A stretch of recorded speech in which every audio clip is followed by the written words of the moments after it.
Bueno, tras esta presentación queda claro que necesitamos un sistema de gobernanza para la eliminación de dióxido de carbono. Por eso ahora vamos a abordar algunos desafíos clave, 9 en concreto, y vamos a enumerar también 6 áreas prioritarias que consideramos se deben abordar en el corto plazo para superar esas deficiencias. En primer lugar, ¿qué supone una gobernanza de la eliminación del dióxido de carbono a gran escala? En primer lugar, tenemos que reducir la cantidad de dióxido de carbono que necesitamos eliminar para que esté en niveles fácilmente gestionables. Tenemos que identificar cuáles son los riesgos de la eliminación de dióxido de carbono y cuáles son las responsabilidades que se deben distribuir a la hora de aplicar esta tecnología y garantizar su seguridad. También, una vez que hayamos hecho esto, hemos de plantearnos cómo se pueden ampliar las opciones que consideremos factibles de manera segura. Así que, bueno, estos son las áreas principales en las que se plantean desafíos. Con respecto a hasta qué punto tenemos que aplicar la eliminación de dióxido de carbono, dependerá de hasta qué punto logremos reducir emisiones.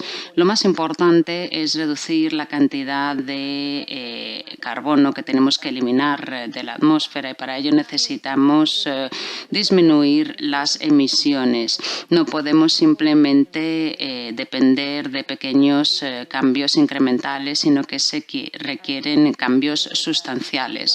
Hemos trabajado últimamente investigando el vínculo entre las ambiciones de reducción a corto plazo y la carga de eliminación de dióxido de carbono que supone para generaciones venideras.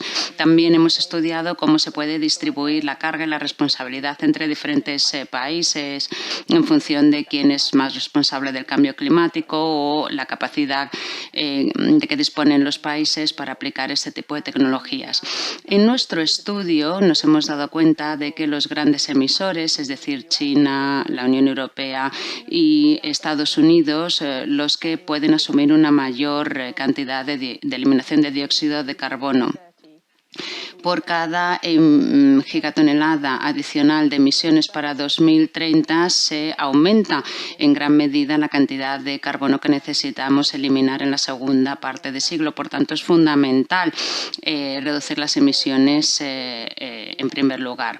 Hay una serie de compromisos que se han asumido, pero que a día de hoy suponen 100 gigatoneladas de eliminación de dióxido de carbono para cada uno de estos tres grandes emisores de cara al futuro.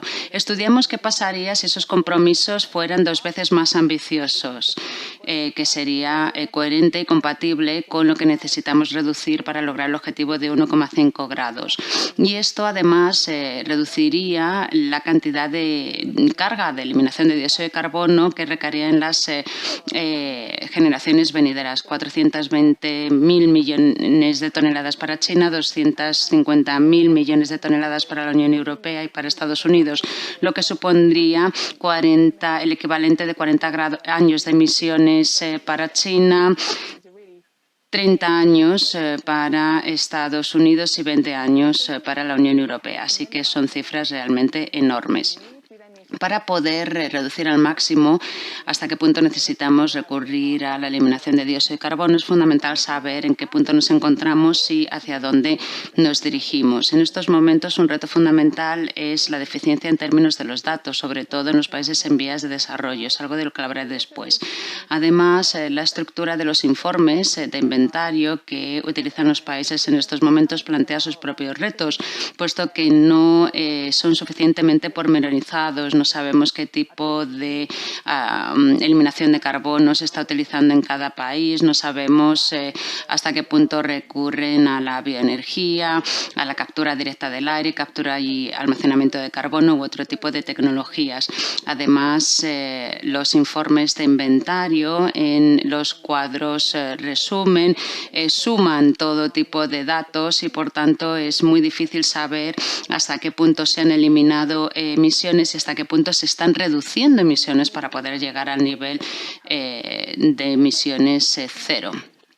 Por otra parte, necesitamos más claridad acerca de lo que van a lograr los gobiernos con sus compromisos. Como hemos dicho antes, las contribuciones determinadas a nivel nacional no establecen metas claras por sector, lo cual es especialmente importante para los sistemas de eliminación terrestre. No se establecen, por ejemplo, metas claras para reducir emisiones o eliminarlas en el sector de los combustibles fósiles. También hay deficiencias en cuanto al seguimiento y control de las emisiones que se eliminan, lo cual es un problema sobre todo para el sector terrestre, donde cunde la incertidumbre y donde hay grandes diferencias entre países. Por ejemplo, los países en vías de desarrollo tienen una situación mucho más complicada.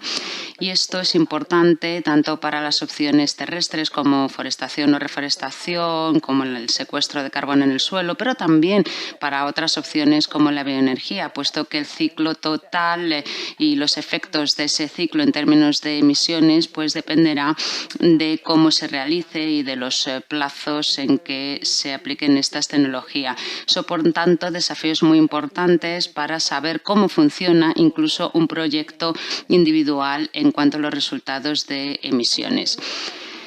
Cabe señalar también que algunos países diferencian de forma distinta la eliminación de emisiones antropógenas y la eliminación de emisiones no antropógenas. En estos momentos se utiliza una medida indirecta establecida por las orientaciones del IPCC, pero es eso, una medida indirecta, y por tanto existen diferencias sustanciales en su uso y pues es difícil entender cuál es la diferencia entre estas emisiones antropogénicas y emisiones no antropogénicas. No solamente hay desafíos en términos de controlar las emisiones, sino también acerca de cómo entender los efectos biofísicos de las distintas opciones de eliminación de dióxido de carbono. Las terrestres pueden tener un impacto, por ejemplo, en el albedo, que puede aumentar el calentamiento a nivel local. Tampoco se entienden bien cómo funcionan los flujos de calor y de agua y puede haber repercusiones en los ciclos hídricos locales. Tampoco se comprende el efecto biofísico neto de lo que supone aplicar iniciativas de eliminación de dióxido de carbono a gran escala, como por ejemplo una campaña de reforestación a gran escala. Y tampoco se conoce bien cuáles son las consecuencias a nivel local en cuanto al cambio climático, ni cuáles son las consecuencias en áreas cercanas que se encuentren a sotavento, por ejemplo. MJ nos va a seguir hablando de este tema. Bueno, hemos mencionado 5 desafíos y ahora vamos a hablar de algunas áreas prioritarias. Otro reto tiene que ver con garantizar que el carbono que se elimina pues, permanece fuera de la atmósfera. Los sumideros terrestres plantean sus propios desafíos, puesto que son vulnerables a cambios en la ordenación del suelo, alteraciones climáticas como incendios, por ejemplo, alteraciones naturales. El almacenamiento geológico supone menos riesgos de pérdidas por infiltración, pero también plantea desafíos. Uno de ellos, por ejemplo, es la fuga, puesto que la forestación o reforestación en una zona puede provocar mayor deforestación en otra área distinta, con lo cual se menoscaban los efectos de todos estos proyectos de forestación y de reforestación.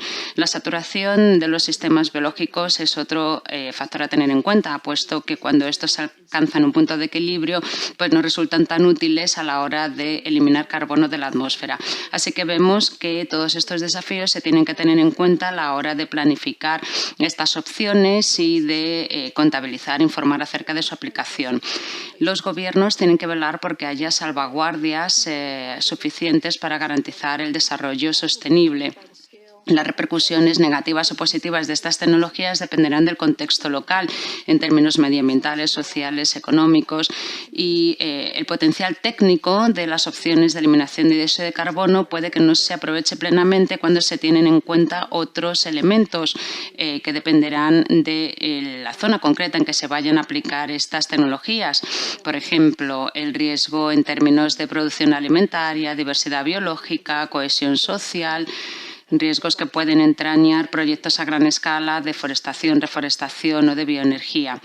Es decir, que necesitamos tener en mente un abanico de opciones que sean adecuadas para el contexto local en el que se vayan a aplicar.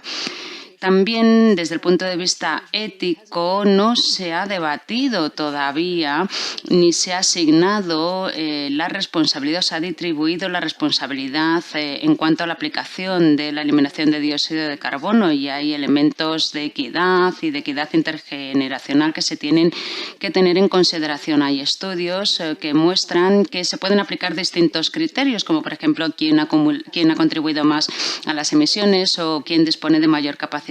Claire, de hecho, ha escrito un artículo al respecto cuya lectura les recomiendo. El diseño de los incentivos para aplicar y ampliar rápidamente la eliminación de dióxido de carbono en la medida en que lo necesitamos para lograr el objetivo del 1,5 grados, pues también supone un desafío.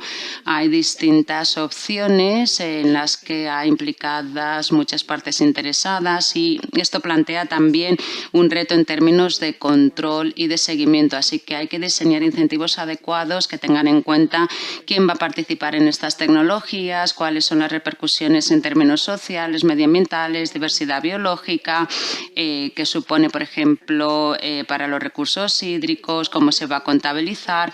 Y está claro que si los incentivos se diseñan de manera inadecuada, las repercusiones serán nocivas no solamente para el clima, sino también para los ecosistemas locales.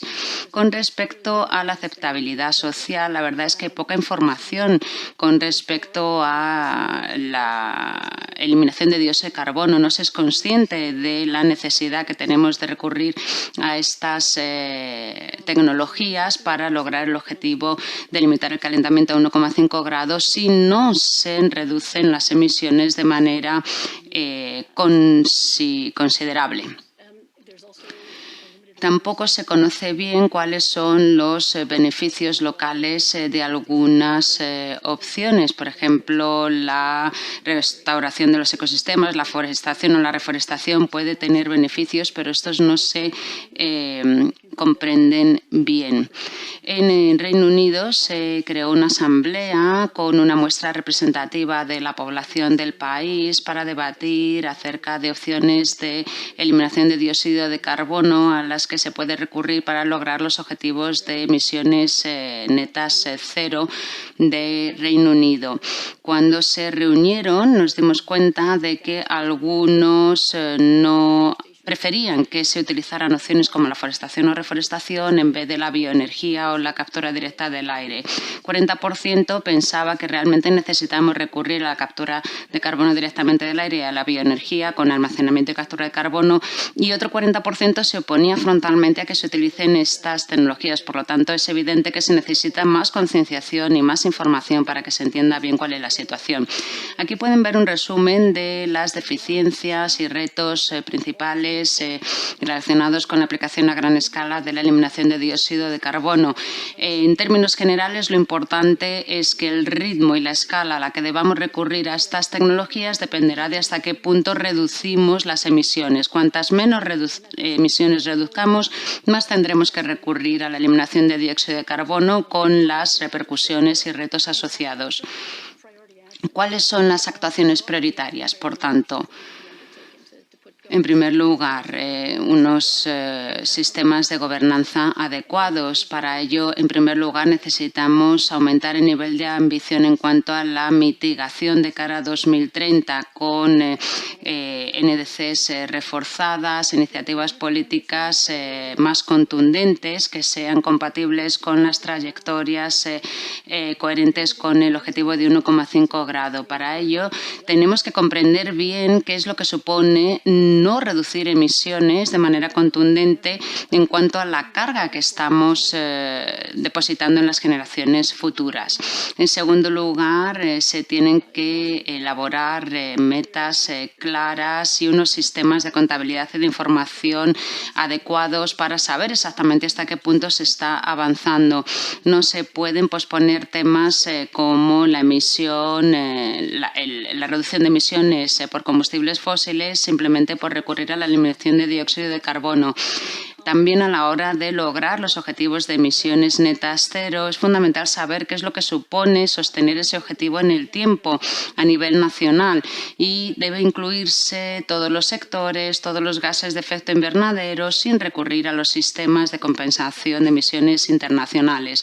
Para ello se necesitan buenas metas claras, buenos sistemas de datos para poder dar un seguimiento efectivo a todas estas actuaciones.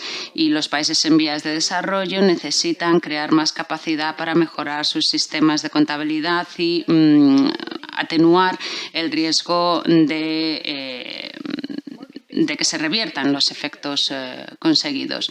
También se necesitan crear normas de contabilidad claras en cuanto al uso de los mecanismos de mercado. No se pueden contabilizar emisiones eliminadas por sistemas que no sean permanentes, verificables y cuantificables. Estos criterios son fundamentales. Otra prioridad tiene que ver con los incentivos que se han de crear para poder desplegar estas tecnologías y ampliarlas en la escala, en el nivel que resulta necesario. Para eso necesitamos financiación basada en los resultados para el sector terrestre y medidas para las opciones más maduras, dejando de lado aquellas que no comprendamos todavía muy bien. La quinta y sexta prioridad tiene que ver con las investigaciones que son necesarias, los estudios de investigación necesarios para comprender mejor estas tecnologías y sus repercusiones en el desarrollo sostenible.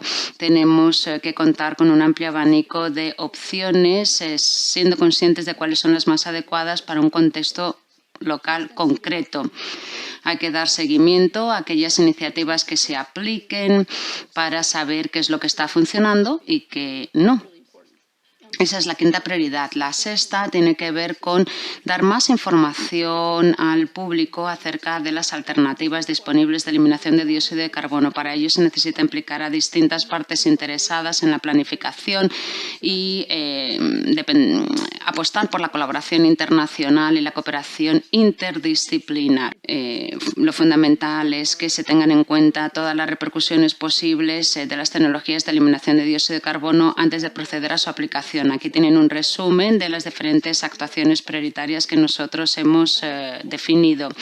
La conclusión principal de esta presentación es que tenemos un marco de gobernanza climática con una serie de instrumentos y decisiones pertinentes, pero siguen existiendo deficiencias y puesto que necesitamos recurrir a gran nivel a la eliminación de dióxido de carbono, se necesita debatir acerca de cómo colmar esas brechas, esas deficiencias para poder avanzar al ritmo que necesitamos.